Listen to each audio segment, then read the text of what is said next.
Good evening. Hello, everyone. This is Shareen Clark, and I'm with the 4E's podcast. And today we have a very good show for you tonight. So tune in, share it, tag, like, love, comment, do whatever you need to do. But it's going to be a great show. Is that right, Brian? You know it is. Lady Shareen in the place to be. Yes. And we're here with the 4E podcast, and we have our special guest, Dr. Gorum, who is joining us this evening. So, Dr. Gorum, why don't you just tell a little bit about yourself?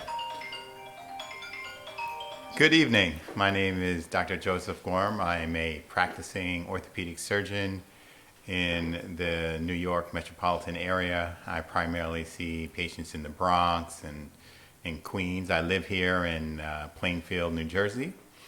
And I'm here today to talk to you a little bit about orthopedics and medicine and what it's like to practice in 2021. That is awesome. And before we talked about a little bit about COVID, but before we get into that, what made you Why don't we just start? Yeah, how did he get to know us? How did he get here today? Yeah, that's it. So, because you were sharing a little bit about how you used to talk to him and his wife. Absolutely, because I used to work for Brian, so I was Brian's admin, and I was the one who, when the bills are due, I would be the caller or the email to say, hey, your bill is due, when can we receive a payment? So, it's also great to meet Dr. Gorum in person, because I always talk to him on the phone or by the way of email. So that's how I met him. So, Brian, how did you meet him? Well, one day, I think it was actually in a winter storm or something. He called me and said, "Hey, I need to get out. Can you get to me? Can you come plow my yard?" And that's how we met. I think it was that. It might have actually been in the spring because you were doing a lot of work up there. You actually were doing a lot of tree work, actually. And when that tree work was happening, he was like, "Well, I want to get my grass to look a little bit better. What can you do? Can we just get the maintenance?" Because you had actually just moved into the city of Plainfield. And ever since then, basically been helping you from time to time in reference to doing some of your landscaping. And from there, I told you we do a podcast. And I said, we got to get you on the podcast. Yes. So I'll just add to that. Yes, we did meet in that fashion. And we were looking to support, our own in the community. Okay. Awesome. And thank you. And Brian really helped me out because one day we had a snowstorm. It was about 3 feet of snow. Wow. And we had to purchase a snow blower. And I wound up, speaking to Brian and said, look, I'd be willing to give you this snow blower if you make me a priority. And we came to terms, and Brian hooked me up. And I got a snowblower out the deal. And That's some good terms, right? So I have to share a story. So he has this beautiful sports car. I don't know if he still has it. And he parked it in his garage, which isn't really, it's a garage, but it's like a garage that sits like way deep in the property, right? And I said to him, you're not going to get that car out of there. He says, I'm going to get that car out of there. I said, you got like 3 feet of snow. You're not going to get that car out of there. So I came up there a couple of days later when it was my time to come up and get him out. And he sure enough tried to get that car out. He did not get that car out. But I told him, I said, you're not going to get that car out. It's so far back. And I'm telling you, the garage is probably about 150 to 200 feet off from the house. Wow. And it's not even really a garage. It's more like a shed garage. Yeah, But so it's like a she shed. It was so far back there, Shit. I said, you're not going to get it out. And he was so determined to get that car out. So actually what happened was he had to wait for the snow to thaw out wow. in order for him to move that car. But that's just a funny little story. Yes.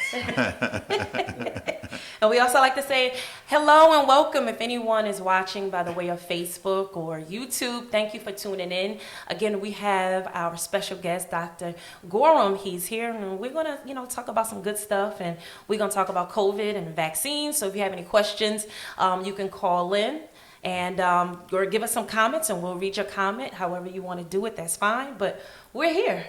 Yeah, we are. And I just want to say, Dr. Gorum, I really appreciate that you are coming out and you're spending time with us. Yes, on, absolutely. 4E podcast, we're working really hard to connect the people. Yes. So some of the things that we talk about are the 4E. Yes. 4 E's. The 4 and E's. the 4 E's are Education, entertainment, enlightenment, and empowerment. And I think that you can fall into all of those categories. Yes. You can fall into all those categories. So why don't we just let you go on and just tell a little bit about why you decided to become a doctor? What was the process in becoming a doctor? How challenging is it to become a doctor? And I'm going to leave it at that because that's 3 questions right there. Right. So I don't want to get too far down the line. You'd be like, what else? What was the other question? So go ahead. Tell the listening audience out there in podcast land what's going on. Sure. So when I was in high school, I had, wasn't sure what I wanted to do. I liked math and science, and my desire was just to, help people and do stuff that I enjoyed doing. And so initially, when I applied to college, I wound up going to Penn State in State College for 2 years. Awesome. And after 2 years, I decided that Howard University in Washington, D.C. would Howard. be where our vice president attended. Actually, Wow. She graduated a year right before I started at Howard. Wow. And I went to Howard. I changed my major from biology, pre-med, to chemical engineering. Now you can say, wow, that's a big change. Yes.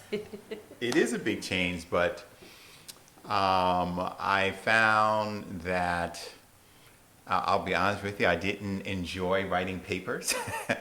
And I wanted to choose an area that, matched my skill set, and math was something that I was good in. And so to avoid writing papers and do more math classes, I chose chemical engineering, knowing that I could get a job, I could go to graduate school, and I could go into medicine. So my choices that drove me were, I had a plan, but I also had a backup plan because I didn't know how things were going to turn out. Okay. And most college students don't like writing on those papers. Yes. So. Well, I didn't like writing those papers. There are some people, and not myself, that are Right. very balanced, but I was not a balanced student. I was a hard worker. I enjoyed math, and I just, chemical engineering allowed me to pursue my dream and still have a backup plan. Wow. Give us a little bit of your background. Where are you from? Where were you born? Where were you raised? So I graduated high school in Maryland. My parents moved around a lot when we were children. They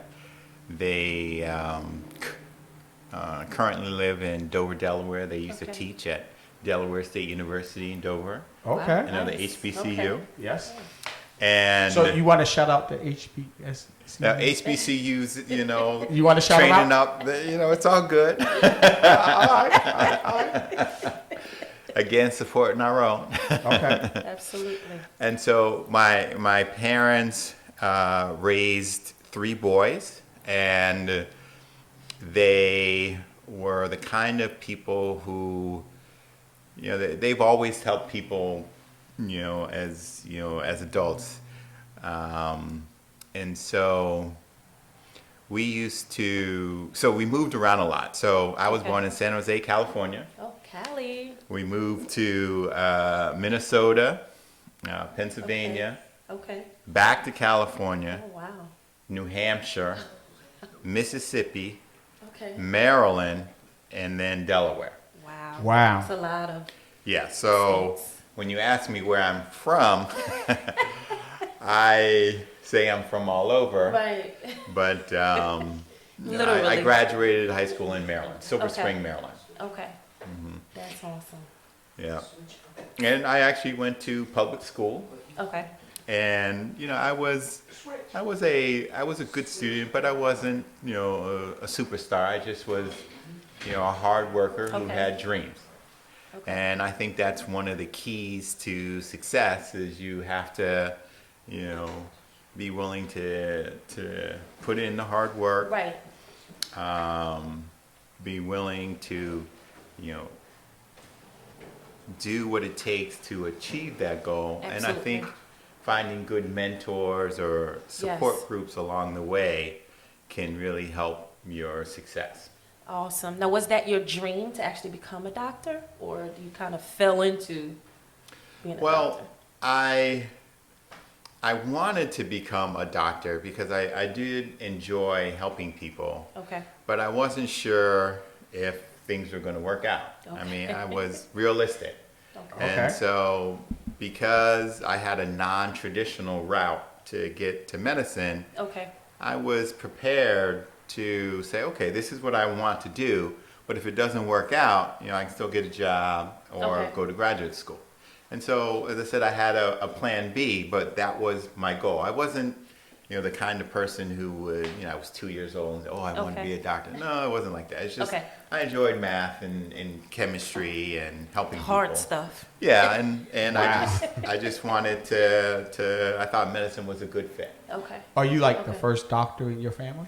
Yes, actually, I'm the first medical doctor in my family. Okay. Okay. On my dad's side, he was the first to go to college, and Okay. on my mom's side, she was the second generation to go to college. Like her mom, I think she did 2 years and was a teacher. So you Okay. knew you were going to college. You just didn't know you were going to become a doctor.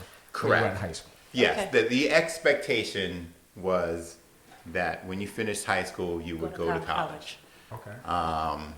And I think that going to college, it was something that they instilled in me and encouraged Okay. me. And when I wasn't sure what I was going to do, even in college, they helped Right. me to get through those tough times. And they were very influential in terms of So- me being That- successful that's and awesome. finishing. And so, I get there's a lot of debate, whether, school is not for everyone, or, I don't want to go to college, or, you shouldn't go to college, or you don't have to go to college. What would you say about that? Well, I would agree that it's not necessary. Okay. However, as black people, we have a lot of challenges in life, Okay. or people of color, not Okay. just say black people, people of color. Okay. And when you have challenges in things that can make the process more difficult, Okay. you can sometimes feel frustrated Right. because the forces are invisible. Okay. Okay. And school is an avenue where you can combat some of those forces Okay. and feel like you have a little bit more control about your current situation and your Okay. future. And so it's not that that's the only way, Right. Exactly. but it gives you a sense of control that you may not have in other scenarios. Not that there's any guarantee that you'll Right, be successful exactly. in anything. That's right. Well, That's one, true. one of the things that I think that college also does is it gives you an opportunity to develop as an individual, to become in your own. Right. Meaning that now you got to wake up, you Right. got to go to class, That's right. you got to do homework, you got to make sure you eat properly, you Right. got to make sure if you need to exercise. So there's a whole lot of things that college basically prepares you for in reference to becoming independent. Right. And hopefully when you get finished college, it will just help you on your path towards becoming self-sufficient. Right. That's it. Yes, I would agree with you. All of those things I definitely agree with. And to be honest with you, college also, in some instances, can allow you to have friends that you can have for a lifetime. That's true. And Wow. so I'm 53, and this year recently we went on vacation with 4 other couples from our college days. Okay. And it was very empowering to justification with other people who are going through some of the same things that you have, and you have a chance to fellowship with them, and just, it's really made you feel good about, life, and that you're not out there alone fighting the good fight. Okay. So with that being stated, now you finish Howard. What was the next step? So when I was in my last year, so my senior year, the beginning of my senior year, I applied for medical school. During the application process, you also have to take this test. It's called MCAT. I can't even tell you, medical something admissions test. I can't even remember what it stands for. I've heard of it before. Don't worry about it. If you want to become a doctor, Google it. Yes. But we know that you have to take that test. Right. Yeah, so it's a standardized test that you have to take. Wow. And that's standardized test can be an obstacle Yes. to for some people. And Yes, I hate tests. my recommendation would be along the way you should consider taking a prep course. Okay. And approach your classes like, okay, one day I'm going to be taking a test on this material, so study for your classes in a way where you can go back and review your notes or your, the subject matter, Okay. such that you can pass or do well on the test. Okay. And that's just the reality of it. You're expected to retain that information, Exactly. Yeah. so go into it with the expectation that you're going to learn it well enough to do well on the test. That's awesome. That's a very good nugget. I mean, because I think that's where college, even high school, as a matter of fact, school as a whole, is challenging because people don't know how to study. I think that's a real big challenge, not knowing how, like you said, take a prep course, or get some tutoring and find out how to do that, because tests are very important. Yes. Tests is very stressful. So, Yes. and you don't do good on tests, and it holds you back from doing a lot of things. So that's a good nugget. Thank you. So how long after you took the test did you find out before you were accepted? And where did you actually go? And did you have a choice of schools that you could have gone to? And why did you choose the one you went to? Yeah, so in my junior year, right before my junior year, I did a summer internship Okay. as a chemical engineer, Wow. and I didn't like it. And I was like, okay, this is not going to be for me. There was no human interaction Right. in my job, Okay. and I didn't like that. Okay. And so then the next summer, I did a summer pre-med program at Case Western Reserve Okay. in Cleveland, Ohio. But there are lots of these summer pre-med programs, Xavier in Louisiana, but they have lots of these programs Okay. around the country. And I attended one, and after that program, I was like, oh, this is something I definitely Okay. want to do. Okay. I definitely want to go into medicine. And I had a better, focus of what I need to do when I get back. The other thing that was very influential, through my college years is while I was at Howard, I used to utilize study groups. Okay. And so the entire time I was in engineering, we used to study together. And that's a very important part of, in my opinion, the black experience, or the Okay. college experience, Exactly. is saying, hey, I'm going to work with somebody Yes. or a group of people so that you can get little nuggets Yes. and become a helps. better Yes. student. Yes. And if you can, when you're learning things, if you can explain it to somebody, then you've learned it really well. Yes. And so Howard was an opportunity for me to work with my peers, and we had good times when we were in college. Okay. And we as a group, we supported each other and excelled Okay. in the things that we did. And so during my senior year, after taking the test and going to the class, I strategically applied to medical schools that had double-digit minorities Okay. Wow. Okay. because I realized for me, I wanted to go to a school where I wasn't the only one. Okay.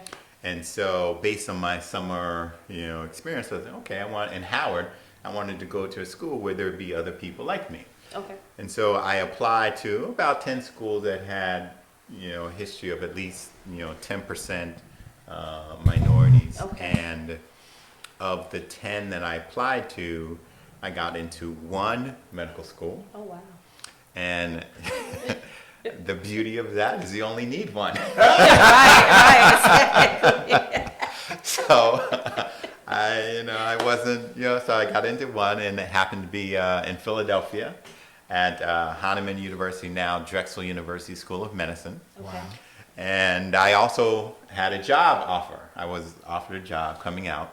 And so I had awesome. I had to choose between, taking this job in engineering Okay. Or or continuing. continuing. Okay. And my parents recommended that, you're used to being a student. Okay. You haven't made any money. You may be better off just continuing the process of Okay. learning Gotcha. rather than, getting getting soft. That's a good segue because we have a question on our Facebook. Yes, we do. So we have a question, and the question is, how long did it take you to become a doctor? So once I entered medical school is 4 years. Okay. It's broken down. You do 2 years in the classroom. We call it Okay. the basic sciences. Okay. And then we do 2 years of clinicals. Okay. And that model is actually a very effective model for learning. Okay. And what I mean by that is we spend time learning, and then we go out in the field and we practice under supervision. Okay. And that, Are connivers or live people? Hey, somebody's probably going to ask that question. Yeah, I just thought I right? told Yeah. so the answer is we do both. So in anatomy class, we use those cadavers, but in the clinics, we work on live bodies. But Okay. you're supervised by You're supervised. by a Yes. physician Yes. or doctor. Okay. Yes, And yes. by this time, you have learned what to do. Yes. You're not just thrown out there to say, "Hey, do this, do that." Well, I know my doctorship ended when I had to dissect a frog. A frog. Like, in the sixth grade, they're like, and this one has eggs in it. Eggs. I'm like, I can't do this anymore. I share a real quick story. My sister had to go to the doctor, and my father says, "Do you want to come in?" I said, "Sure, I want to go." And my bigger sister's going to the doctor. I want to be a part of that. And the doctor says, "Okay, what I'm going to do is I'm going to go and I'm going to take that, whatever they call it, put it in the ear, and then if you want, you can look in through the magnifying glass and see what's going on inside your sister's ear." So the doctor did that, and I thought I was the brave heart. After I looked inside her ear, I said, "I got to go outside." I was all woozy. Oh, wow. I couldn't take it no more. I said, "What in the heck was that?" I think I was sick for like a day at least Oh, my because God. I just didn't understand the body anatomy, and I didn't understand that actually, when you're not exposed to certain things and then you Right. become exposed to them, you never know how you're going to react. That's true. So I just thought that was a funny little story that I had to just throw in there. So That is a good story. I'd like to add to that in that, one of the things that I enjoy about being a physician is that one of the things that I still enjoy is learning about new things. Okay.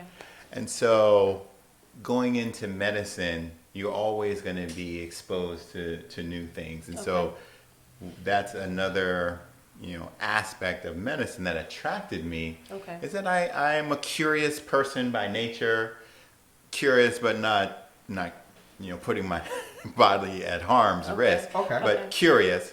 And medicine is an area that allows me to express my curiosity. okay. And so, as an example, in that scenario that you gave, in the first 2 years of the basic sciences, we would learn what are we looking at? What are the structures that you look for? What are the names of the structures? And then in real life, and in the next 2 years when you're doing your clinicals, you would then have to identify those actual structures that you learned in the books. Okay. Wow. And so that process of learning what's in the books and then actually going out and seeing it is why it takes 4 years to finish the process of training. That many other areas do the same thing, Right. but medicine is a fixed 4 years of training. But you're not Wow. guaranteed. Okay. You're not guaranteed after those 4 years. You still have to take additional tests. You Okay. still have to. Okay. So Help us along the way. so For those that want to become aspiring doctors. yeah, so at the end of 4 years, you finish medical school and you are awarded the medical degree and you are called a doctor at that point in time. Okay. However, You have the title. Okay. you have the time. However, you can't practice medicine yet because you have to do some additional training. Okay. And so we call that training residency. Okay. And that's where you pick the area that you want to go into. Okay. And in general, the two biggest divisions are surgical areas versus non-surgical areas. Okay. And so surgical areas, the training is a little bit longer Right. compared to non-surgical Okay. areas. Yeah. And so when I was in medical school, so there are lots of little detours you can make along the way. So some people may get a PhD, which can take some additional time. Okay. Wow. Okay. I did some research when I was in medical school to enhance my resume to see if this is what I wanted to Okay. do. And so doing research, whether it's in medical school, college, even high school, can help expose Right. you to the areas and see if this is something that you really want to do. Okay. And so I had an opportunity to work with a black physician who had he'd done his undergrad in Princeton in Okay. chemical engineering. He got his MD from Harvard, Wow. a PhD from MIT, and he came to my hospital. I was like, oh my gosh, I want That's to awesome. work That's with this guy. Yeah, And, yeah. you know, Great and after mentor. meeting him, he was like, why don't you take some time off, do some research with me? And because of him kind of taking me underneath, his wing, I was able to get into the field of orthopedics. Wow. It's a very competitive field, and we make up about 3% of people of color are in the field of orthopedics. Okay. And so his mentorship was, a very important part of me getting into orthopedic surgery. Wow. Awesome. So you actually do surgery as well. Yeah. So Okay. as an orthopedic surgery, we see patients who have injuries or complaints with the joints. Okay. So shoulder pain, elbow, wrist, hand, hips, knee, and even the back and spine. Okay. And so within the field of orthopedics, that's what we do in general. Okay. And then you can specialize and just do certain areas as well. Okay. And so I did do so we call that additional training a fellowship. Okay. So I did 5 years of residency training, which was on-the-job training. So you're actually, working a job, you get a Okay. check, Okay. and you work. And at the end of the 5 years, you can either get a job Okay. or do some additional finite training we call a fellowship. Okay. Or open up your own practice. Yes, or Oh, okay. open up your own practice. Right. Okay. Which you actually, Which is actually what I did. Okay. Awesome. And That so is awesome. yes. And so I finished in 2002. Okay. And at that time, I made the decision that I wanted to start a solo private practice Okay. in California. Cali. And I did. Wow, I didn't know that. Yep, I did that from 2006 to from 2002 to 2007, so 5 years. Okay. And then I went back and did this fellowship for a year and moved to New York. Okay, we're going to take a little segue here because what we're doing on our podcast is we actually create episodes. So that's going to be the beginning of the first episode and the end, and we're going to go right into our next episode right away. So, Lady Shareen, take it from the top. Absolutely. Thank you again. If you're watching by Facebook and YouTube, we are here. This is the 4E podcast, and our guest today is Dr. Gorum, and he's here. He's an orthopedic doctor, and we're just talking to him about, the different types of medicine and how he got started. So if you're an aspiring doctor and you want to practice medicine, come on and join in. And if you can hit the rewind and hear some of the things that we've been talking about. And so since, this is a different segue, I want to jump in and ask, how has it been during COVID? Wow, that's a good question.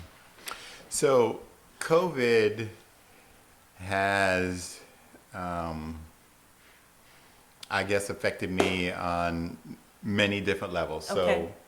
So, as an example, I have a second cousin who lived in Detroit who passed away from COVID. Wow. Sorry to hear that.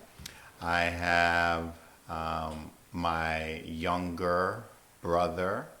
He got COVID, and recovered. Okay. And I've had some patients who have actually succumbed to COVID. And so, I'm here to share, this thing with COVID is 100% real. Right. And it does kill people. And unfortunately, people of color are more likely to get sick. Wow. And they're more likely to have a bad outcome. Okay. If they are affected by the virus. Okay. And so it affected my practice in terms of it significantly. We closed down for about a month. Wow. And then when we went back, it has been and continues to be much, much slower than it has been before COVID. Okay. And so it has, affected the business of medicine. It's affected me personally. And I also have gotten the vaccine. Okay. Initially, I too was a little bit hesitant about getting the vaccine. As an example, in healthcare, we have to get the flu vaccine, every year. Okay. And I was of the mindset that, I don't normally get sick. Right. Why should I get this vaccine? Right. But I made the decision that it is my opinion that the vaccine is designed with the idea of helping us to maintain good health. Okay.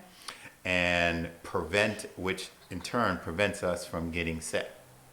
And so, this idea of the vaccine, as I was deciding for myself, if I would take the vaccine, we already take vaccines, and when I was younger, I had to be vaccinated in order to go to school. Right. Yep. So, the concept of vaccines has been around for a while, number one. Number two, I had some concerns that, maybe, things were happening a little faster than, I was used to.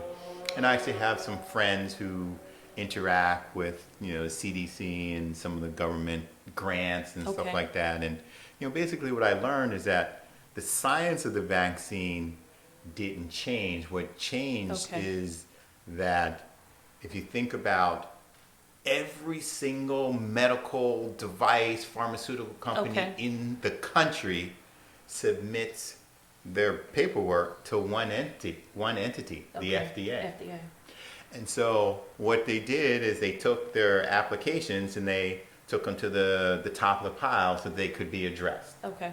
So instead of being at the bottom, which takes years to go through, they went to the top of the pile. But it was only because it was an epidemic. Yes. Yeah, so They modified some of the red tape. Okay. And then the other thing is, if you think about, in this country, there are hundreds, if not thousands, of pharmaceutical companies in this country. Right. But only 3 were able to develop a vaccine. I mean, think about that. Yeah. That's only 3 of them. And the reason there were only 3 is because these 3 companies were already in that pile that you talked about. Yes.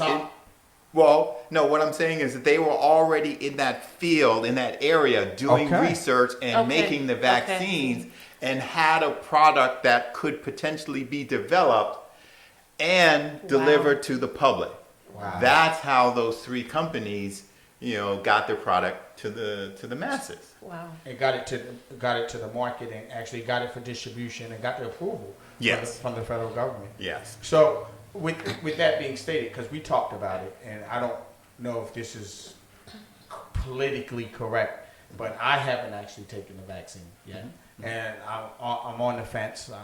My wife wants to take it, and my other family members and friends, some of them are saying you should, and I see people actually take and they put the banner on their Facebook page. Right. Yeah. I'm COVID vaccinated, like they have a license to drive or fly or travel. But I think it's going to come a day in the near future where you may not be able to fly. You may not be able to go on a cruise ship. You may not be able to leave the country. Yeah. Well, some of that is already put in place. I think it's a real tough decision. It's a decision that I struggle with every single day. And I know that there are a lot of individuals that have taken it, and I know there's some individuals that haven't taken it. And the herd immunity has always been talked about, that if we get enough people to get vaccinated, then the chances of us going back to that epidemic where we've had hundreds of thousands of people die, will not occur again. Isn't that kind of sort of what the hopes and aspirations are? Yes, I think that as a profession, that's our goal. Okay, but based on some of the feedback, and I'm just going by TV and some of the numbers. Right. The definition of herd immunity is that at least 90% of the population has been vaccinated. Wow, I didn't know that. I personally don't think we're ever going to get that high. Okay. We're in the 70s now. Right? We're in the 70s, okay? Yeah. And I do believe that while the government can't force you to take the vaccine, just like the government can't force you to wear your seatbelt. Right. Okay. It can encourage you to get the vaccine, encourage you to wear your seatbelt. Right.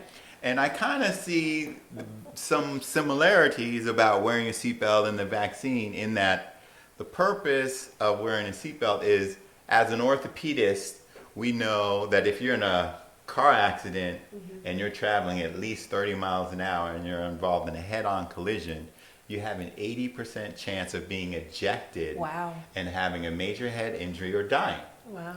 And so public health medicine is designed to help make it safe for the masses. And so, yes, you can choose not to wear your seatbelt, but if you are stopped, then you can get a ticket. Yeah. And if you get in an accident, you could have an 80% chance of being seriously, severely injured and possibly being ejected. Correct. Anything over 35, you said 35? 30 miles an hour. Oh, anything over 30. Yeah. And I don't know about you, but when I was in high school, they bought that little machine and they put it in the parking lot and they put you at the top and they said, put your seatbelt on, you're going to be all right. And when that thing hit the bottom, I felt like I had a concussion. Oh, wow. It was that severe, but it wasn't even 35 miles an hour. It was probably like 5 to 7 miles an hour. Wow. Yeah. So, and that was an example of trying to get people to actually wear seatbelts. Now they got cars that you don't have an option. Right. You sit in the car, the seatbelt wraps right around you, and you're in. Yeah. So that's that. Lady Shareen, go ahead. So I'm sorry, I lost my train. Okay, so we was talking about the vaccinations and stuff like that, and some people don't want to. Some people, are trying to weigh it out a little bit to say, okay, let me see what's going to happen. Yep. Let's see what, long term, issues may arise or whatever. And, some people may have health issues, to say, you know what, I kind of want to wait. What do you, would say about that? But, before you say that, I just thought about something. So when I had I was going to the hematologist because I had to get iron infusions, low iron. They said it's better just to get the infusions for a little bit. So that's what I did. And so it was during COVID. And so he asked me, he's like, do you want to take the test? And I was like, because I, didn't feel anything, but I kind of thought maybe because we were exposed to it, and my daughter, she had said that she couldn't smell or taste. But at the time, it was so early, her pediatric doctor said that it was her allergies. Wow. And, right. So it was mistaken for allergies at the time because it was so far before they COVID. knew that was a symptom of COVID. Right. So for me, this was maybe in June of last year. And, he said, well, we already take your blood. So if you want to, we can test you. You don't have to do the nose thing, which I was so happy. I was like, yes. So I said, no problem. So when the test came back, he said, you beat COVID. He's like, we could tell that you didn't have it, that bad or whatever. So he said, but you have a lot of antibodies. So he says, as if you already are vaccinated, So what do you say about that? If how does that work? So,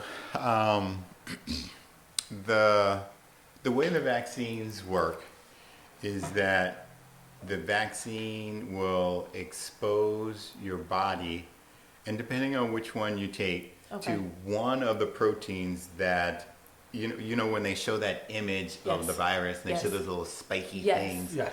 And so they take that little spiky thing, it's a protein in the body, and the vaccine exposes your body to that protein. Okay. And so our immune systems are designed to recognize certain things as foreign. So in terms of the vaccine, this is foreign, and it creates an immune response that helps to protect our bodies from any kind of, invasion of different things. And so, the way it works is then if your body's exposed the second time, the body mounts an even stronger response, and it's more specific against the invader. Is that kind of why they talk about the 2 shots? Yes. And go. so, and that's why that they Okay. commonly have 2 shots. And we use that principle even today with a lot of the shots when we have, when we were little and the kids. So I got a question. Is the first shot less intensive as the second shot? Because some people that I've talked about they had a stronger reaction to the second shot as opposed to the first shot. And I don't know if that's because the first shot is like a watered down version of it, and the second shot is like, okay, now that you got the immunity in your system and it's building resistance, here we're gonna give you this booster shot, which is gonna go in there just if COVID even thinks about coming in your system, it's gonna have a war in its hand. So the answer is that it's common, well, let me rephrase. When we have a healthy immune system, there should be a stronger response with the second shot. That's normal. Okay. And so a person may have symptoms of fighting off, an infection for a short period of time. So personally, I felt, I felt like my body was fighting something. And that was a real feeling. And that feeling lasted for approximately 24 hours. I did not have a fever. I did not have nausea. I didn't have any loss of taste or anything. I just felt like my body was fighting something. And there are so when I took the first shot, my arm was sore. But most times when we take a shot, our arm is sore. So I did have some soreness, but again, 24 hours, it wasn't that long. And our immune system, is being activated by the vaccine with the specific purpose of, if our body is exposed in the future, it will prevent you from dying or Okay. getting sick. So it kind of Okay. is like a warning shot to tell your body that if this thing shows up, go into action and fight it, because you're building immunity. Yes, but I would say it's more like someone's at the door with a gun prepared to shoot rather than a warning. He went to the extreme. He went to a gun, not a knife, a gun. In that, from an immunologic point of view, our immune system kills the invading organism. Right. And so we talk about antibodies and things like Okay, that. okay. But and so an antibody is a specific protein that attaches to it, and then it brings in all these different cells to shoot and kill it. Right. Okay, so that was a little vivid, but Right. that's the way our immune system works. Okay, and so our immune system is constantly, on a daily basis, fighting off Right. and killing organisms that we're exposed to all the time. So we have organisms in our mouth, Right. there's stuff on the food, our hands. Our immune system basically keeps us alive. Okay. Wow. And so the vaccine is just activating our immune system to prepare it to take care of business if it's ever exposed to the virus. Okay. Wow. Wow, that Yeah, was deep. that is. So now you got your second shot. Talk a little bit about that, because you gave us the scenario what happened during the first shot, how you felt. How about the second shot?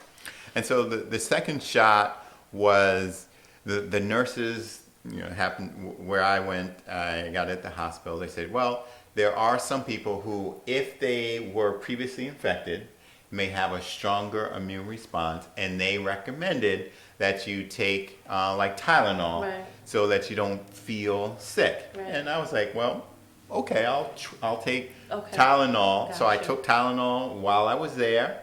I took Tylenol another 6 hours. Okay. And as I said, I felt like my body was fighting something. Okay.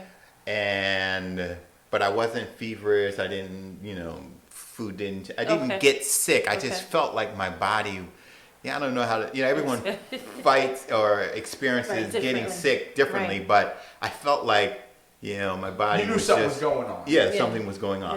Yeah. Okay. And it lasted for 24 hours for me. Okay. Where I felt, I went to bed and I woke up the next morning, it was gone. Wow. Okay. Okay. So what I would say to you about, the way people respond to the vaccine is this. So this is my example.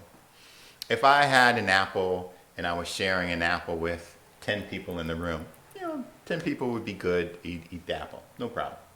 If I shared that same apple with, 100 people again in the Right. room, probably no problem.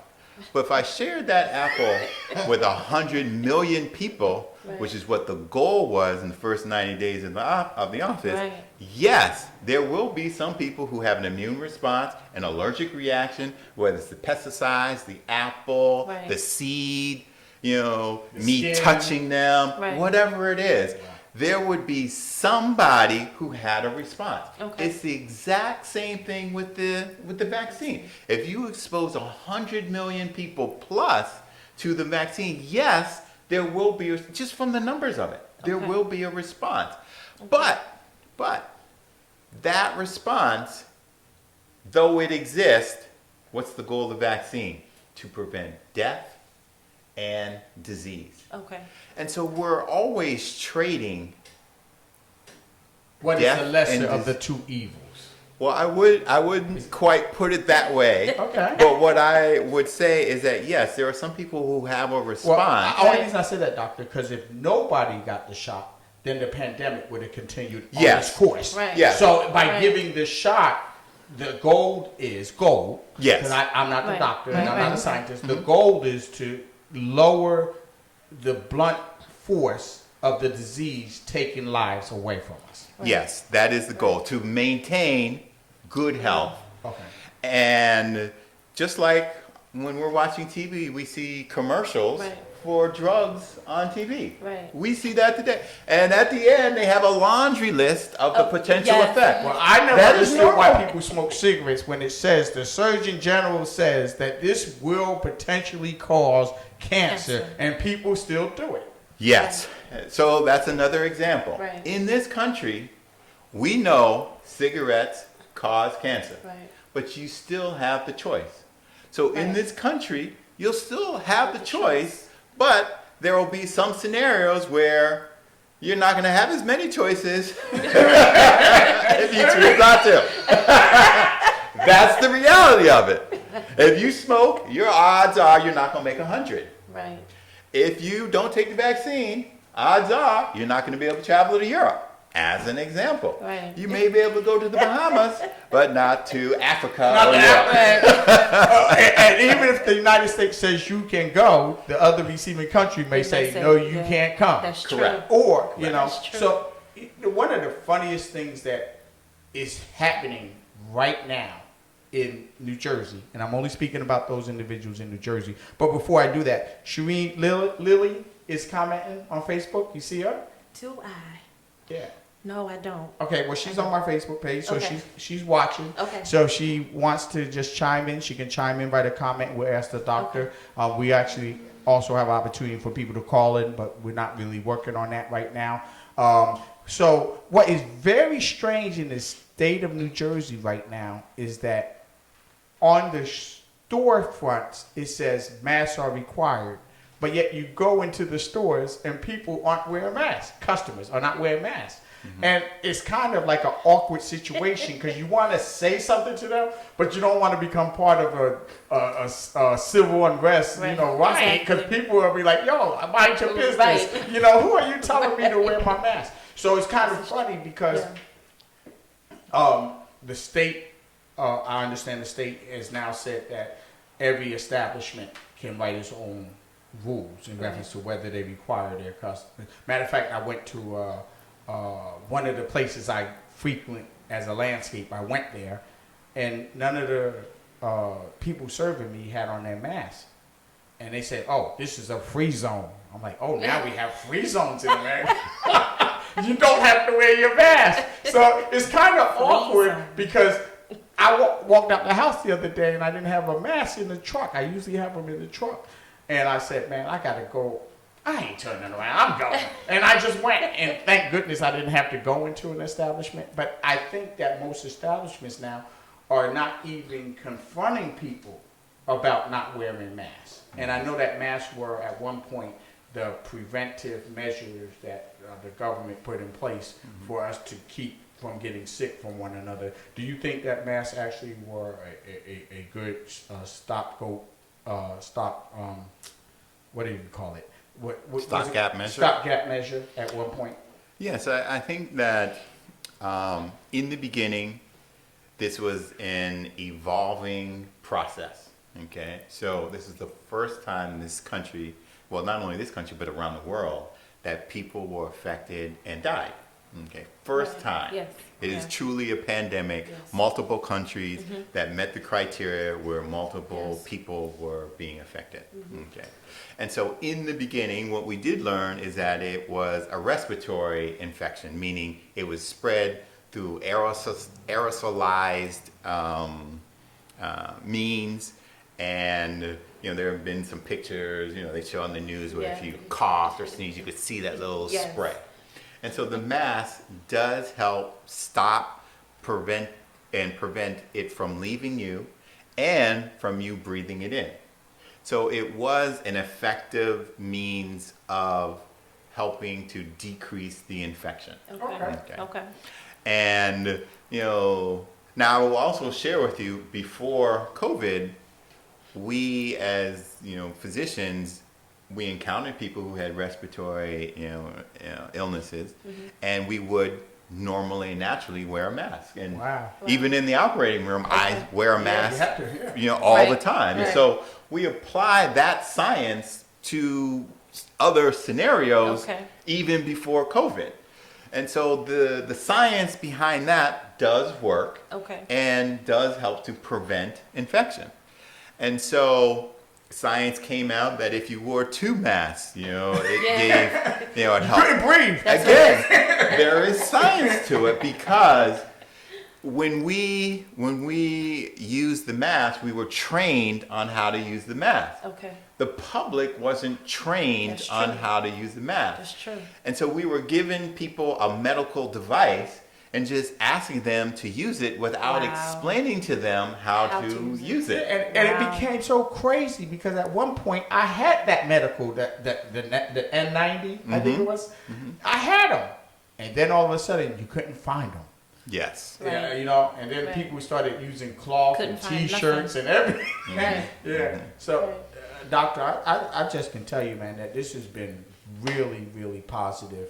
We only have about another 3 minutes left, and there's so much to talk about. You are so Right. in a good position now to help people along the way that a lot of people, don't understand that, ultimately it is your choice. Yes. Right. And what you're basically saying to the listening audience is it is your choice, but if you want to decrease your opportunities of being affected by this thing, you should strongly consider and weigh it out. You got to weigh it out Yeah. whether you want to actually get the vaccine or not. But you definitely shedded a lot of light on why it would be proactive for Right. you to consider, strongly consider, Right. strongly recommended, It's consider. true. Yes. Yes. But I want to just add to that. Okay. That in our society, we routinely do things to make things safe for people. Right. Routinely. Yes. So as an example, when we go to the grocery store and you buy something to drink, there's that little thing you have to pull off the Yes. top before you can drink it. Okay. Because in the past we found that people could poison Something in it, right. Okay. And so they made changes to make it safe for people. We pick up a medication from the pharmacy, they have child-proof caps. Yes. Yes. Because kids used to get into Yes. it and they would get Yes, sick and it's die. dangerous, yes. And so there are many examples that in our society we Yes. do things to make it safe for the people of our society. Right. And medicine has been given the onus of being responsible for people's health. The But it- gatekeepers. the Right. gatekeepers. But we're only half of the team. The other team members are the public. And so, yes, you still have a right to choose what you want to do, but we're trying to encourage you with knowledge and education and understanding that this is a better choice than not getting vaccinated in the big scheme of things. Right. When we have a known entity that could cause death or serious disease, it would be irresponsible for us not to try to help people. Irresponsible. Right. And in this country, we call that getting sued. And so our heart's desire is to make it safer for everyone. Okay. So how do people get in contact with you? I mean, I know you're in New York, but hopefully our podcast is going to grow, so it's going to be international. That is our goal and aspirations. Yes. But how, if a person needs to get in contact with you, how would they get in contact with you within the New York area? And Marquise has a question in the background. You have a question or a comment? I have a question. What's your Hold on. Who is Marquise? He's one of our mentees. Yes, he's one of our that we're mentees. mentoring. Yes. And he's actually on the switcher back there. Donnie's also in the background, so let's give a shout out to our two young Yes. youth that Donnie we're and actually Marquise. mentoring and bringing them up in the world of audio and video. So go ahead, Marquise. what's your opinion on anti-vaxxers? Well, I think my opinion is that you have a right to choose what you want to do, and I believe that medicine needs to do a better job of educating and informing so that you can make a good decision for you Right. based on knowledge and information. we can get in trouble as a people. The Bible says our people perish for lack of knowledge. That's Wow. And You so, were biblical on this. That's a good thing, Doc. Yeah. and so one of the things about, this virus is that we had to study it to create the knowledge. Right. And then we provide the knowledge to the public, and you have to make the decision that's best for you. I just got to give this scenario because back in the day, if Linda's listening, she was my first girlfriend. I came up to her and I said one day, we were sitting in the car, and I can remember as if it was yesterday. And I said, you know what? It's crazy that they make these cars and that when you get in an accident, there's nothing to protect you.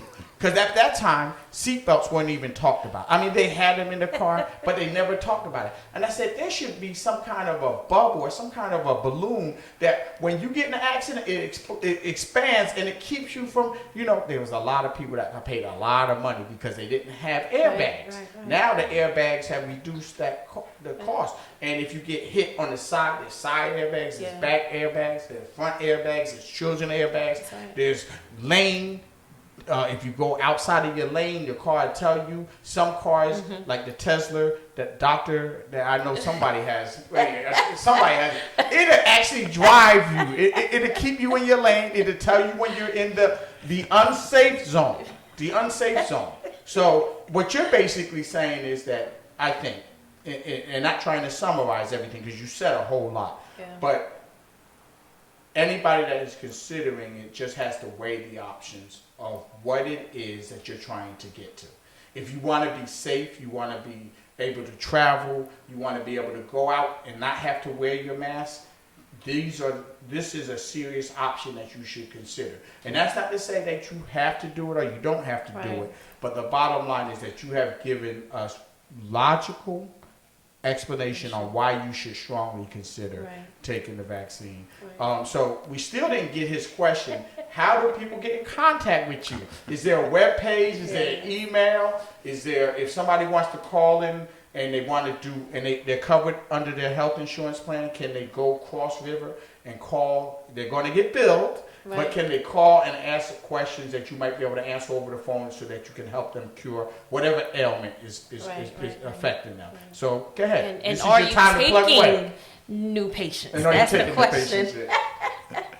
Yeah, so my email address is actually jgorum, Gorum, my last name, md@yahoo.com. Spell that for them just in case they don't know how to spell Gorum. Yes, so the letter J and then Gorum, Gorum, as in Mary, md@yahoo.com. That's the email address.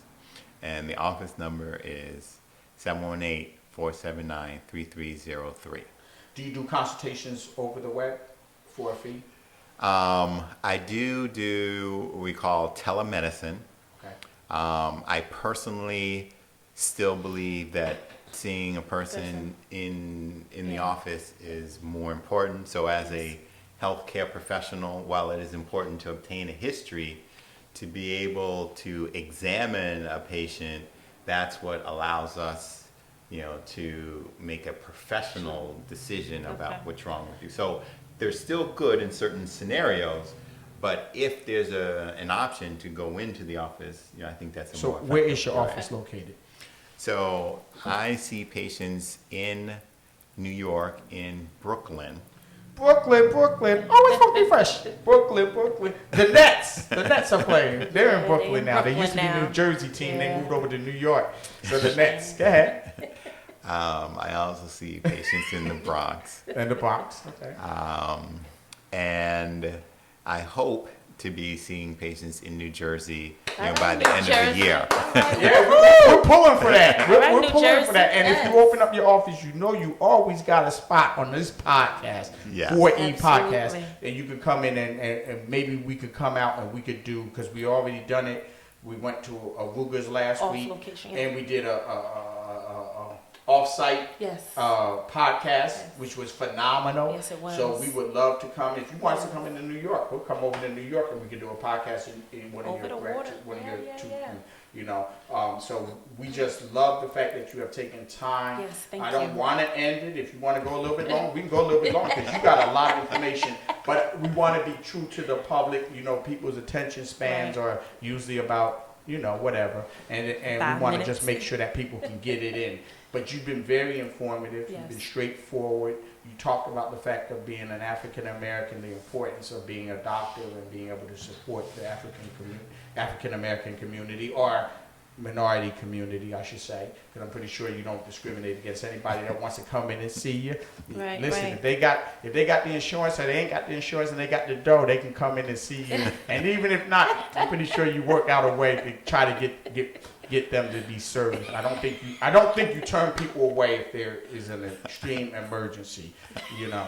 But for the most part, is there a website? Brian is- You know I'm crazy, but it's good. This is good. yes. You can look my name up under Joseph Gorum, MD, and you know, as a physician, you'll see lots of. I'll come up on lots of different websites. Are there a lot of Gorum doctors in America? Or are there a lot of doctors with your last name in Oh America? no. Okay, so you are unique in that. Yes. Oh, that's Yes, a I good am. thing. So, Lady Shareen, you want to ask him a couple more questions, and then let's get to the end. Sure, why not? So,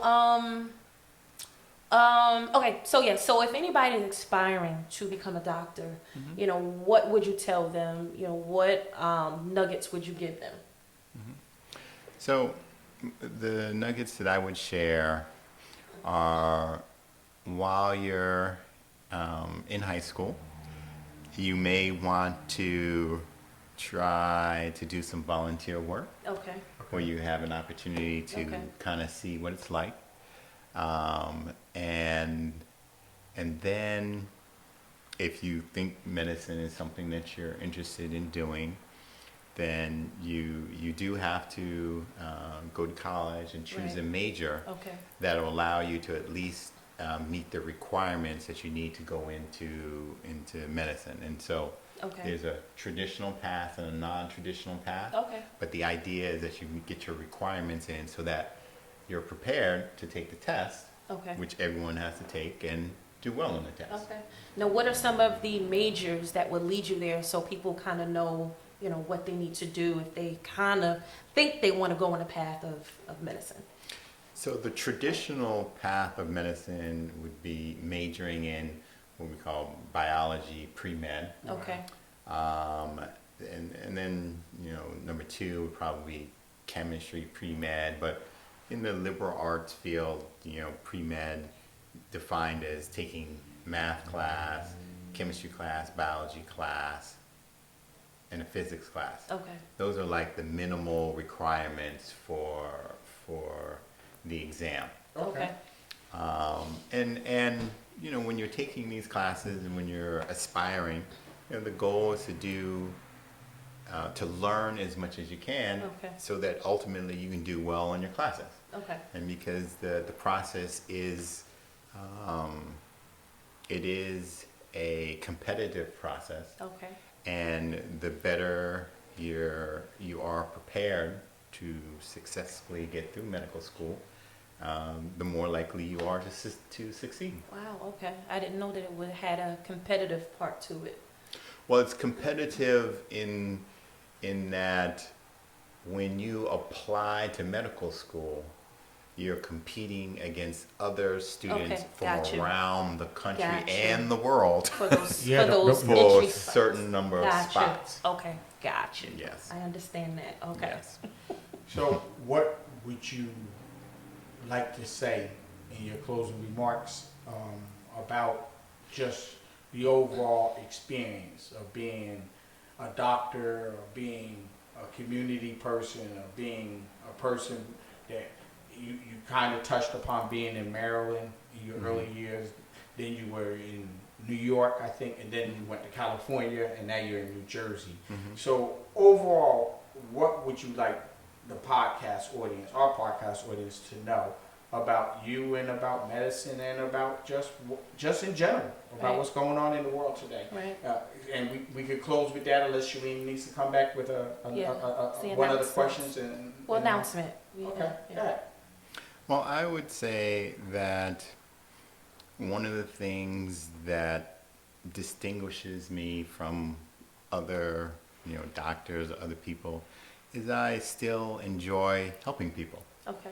And I interact with my patients in such a way that I like to make sure that the patient understands what's wrong with them Okay. and what the plan is. Okay. Okay. And from my experiences, that's something that when I see people of color interacting with the healthcare Okay. field, we as doctors don't always do a good job Okay. of communicating what's wrong and what the plan is to help a person get better. Okay. And so I try to make sure all of my patients leave with the understanding of what's wrong and their role in helping themselves to get better. Okay. That's awesome. That sounds great. I think that's what is important because, when things are going on the inside, it could be scary, it could be stressful. So to find someone like yourself, to actually let them know exactly what's going on and how, it can be taken care of, and also telling them, I think that's most important too, telling them how they can actually get better or what you need to do, to get on that track to do better. Yes, good medicine is truly a team effort. Mm-hmm. And so, we have to, one, try to, be able to, understand what the doctor's saying, Right. ask questions, Right. and be a part of and engage in the process. Your body does speak to you. It does. Yes. And when it speaks, you shouldn't ignore it. Right. And when you think you need, a doctor's input, obtain it. We're there to help. Just one thing I gotta say, Uh-huh. Doctor, you don't do this alone.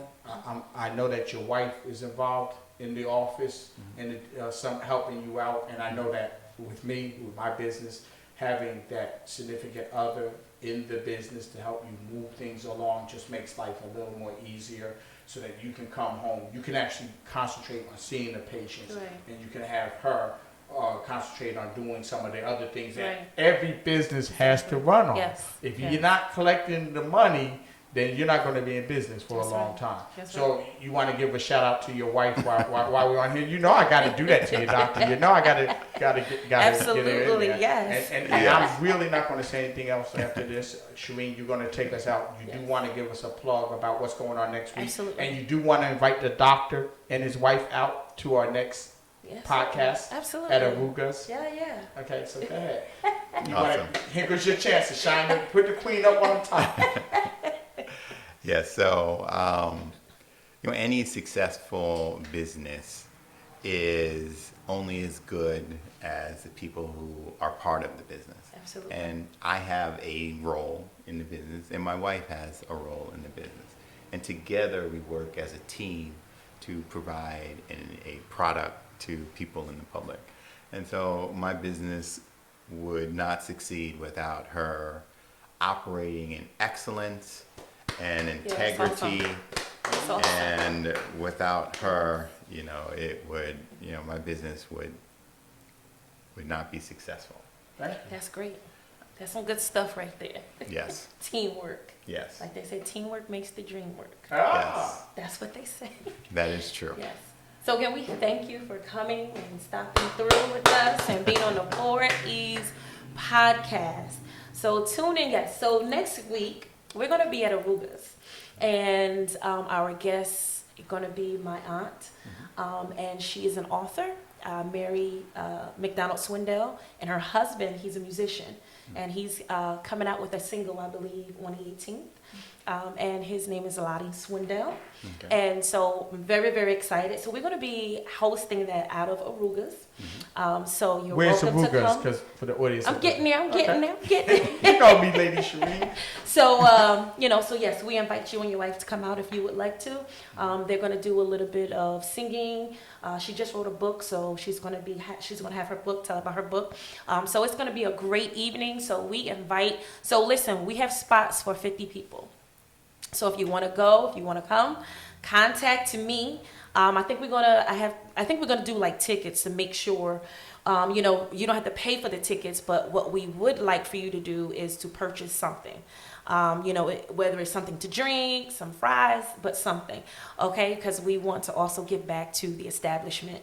But yes, we're so excited. So yes, next week we're coming live out of Arugas. Arugas is on Route 22 in North Plainfield, and it's right in between. It's by Texas Roadhouse, and it's also by IHOP. So Arugas is right there. So come on and join with us. If you can't come, we'll be on live Facebook and YouTube. So come on and join in. We're gonna have a great time. And thank you for watching. If you caught us live, if not, you can catch when you can click on it and watch it. It's going to be up on Facebook. So again, we thank you, Dr. Gorum, for coming I don't know if you came straight from New York or if you was home today, but we thank you so much for coming down the road and being with us at the 4 East podcast. Thank you so much for having me. Thank you. No problem. Thank you. Good night, everyone. Good night. Thank you. Good night.